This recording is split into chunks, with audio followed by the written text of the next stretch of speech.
दूर गांव में एक जगन नाम का कुम्हार रहता है।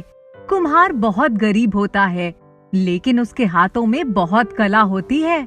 ना तो वे कभी किसी के साथ बेईमानी करता, ना ही वे कभी किसी का बुरा कहता। एक दिन की बात है, जगन बहुत परेशान दिखाई देता है, तो उसकी पत्नी संध्या उससे पूछती है, आप इतने परेशान क्यों लग रहे हो? संध्या, मैं अपने भविष्य को लेकर परेशान हूँ। मैं इतनी मेहनत करता हूँ, फिर भी इतना गरीब हूँ, और इसी गरीबी के कारण मैं अपने माता पिता का इलाज भी नहीं करवा पाया। अब मैं ऐसा क्या करूँ कि मेरे पास कम से कम इतने पैसे आ जाएं कि हम एक अच्छा जीवन व्यतीत कर सके। अगर आप मेरी एक बात माने तो मैं आपको एक तरकीब दे सकती हूँ। हाँ हाँ संध्या, बताओ। अगर ईमानदारी वाली तरकीब हुई तो इसमें बुरा क्या है? आप मिट्टी की बॉल बनाइए। बस ध्यान रखिएगा कि मिट्टी की बॉल बहुत मजबूत, हल्की और सुंदर होनी चाहिए। क्या तुमको लगता है कि मिट्टी की बॉल बिकेगी? हाँ, बिल्कुल बिकेगी। आप एक बार बनाइए तो सही। जगन संध्या की बात मान लेता है और बहुत ही सुंदर छोटी बड़ी मिट्टी की बॉल बनाने लगता है। बॉल इतनी मजबूत और हल्की होती है कि कोई मानता ही नहीं है कि ये मिट्टी की बॉल है। और ऐसे जगन की मिट्टी की बॉल का काम अच्छा चलने लगता है। थोड़े ही दिनों में जगन के घर में भरपूर पैसा आने लगता है। दूर दूर से लोग जगन के हाथ की बनी हुई बॉल को देखने के लिए और खरीदने के लिए आते हैं।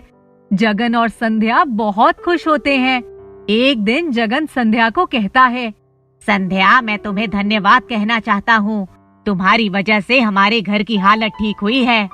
नहीं, ये सब आपकी मेहनत का फल है। वे दोनों अब खुशी खुशी रहने लगते हैं, लेकिन गांव में कुछ लोगों को उनकी ये सफलता देखी नहीं जाती। वे चुपके से जगन की बनाई हुई सारी मिट्टी की बॉल को पानी में डाल देते हैं, जिससे वे सारी बॉल गल जाती हैं। जगन की सारी मेहनत भी मिट्टी में मिल जाती है। जब जगन को पता चलता है, जगन भाग कर जाता है और देखकर मायूस हो जाता है। जगन बहुत पूछता है कि ये किसने किया, लेकिन कोई नहीं बताता। जगन दुखी हो जाता है क्योंकि उसकी 2-3 महीने की मेहनत सारी मिट्टी में मिल जाती है। वे फिर से मिट्टी की बॉल बनाना शुरू कर देता है, लेकिन अब उसे समय लगता है, तो उससे बॉल खरीदने वाले ग्राहक थोड़ा दुखी हो जाते हैं। एक दिन जगन अपने गांव में कुछ लोगों को बात करते हुए सुनता है, इस बार हम फिर से जगन की सारी मिट्टी की बॉल को पानी में बहा देंगे। अब देखते हैं जगन क्या करता है, लेकिन हम ये काम कल ही करेंगे, ठीक 8 बजे। अब जगन को पता चल जाता है कि उसकी मिट्टी की बॉल पानी में बहाने के पीछे किसका हाथ था। जगन तुरंत पुलिस स्टेशन जाता है और पुलिस को सारी बात बताता है। दूसरे दिन जगन और पुलिस वाले इसी फिराक में रहते हैं। जो लोग जगन की मिट्टी की बॉल को पानी में बहाने की बात कर रहे थे, वे आए और पुलिस उन्हें पकड़े, और इतने में वे लोग आ जाते हैं और पुलिस के साथ मिलकर जगन उन्हें पकड़ लेता है। वे लोग जगन से बहुत माफी मांगते हैं। हमें माफ कर दो, हमने ये इसलिए किया क्योंकि तुम्हारी इन मिट्टी की बॉल की वजह से हमारी दुकानों में से कोई भी बॉल नहीं लेता था। ये बात सुनकर जगन को बहुत बुरा लगता है।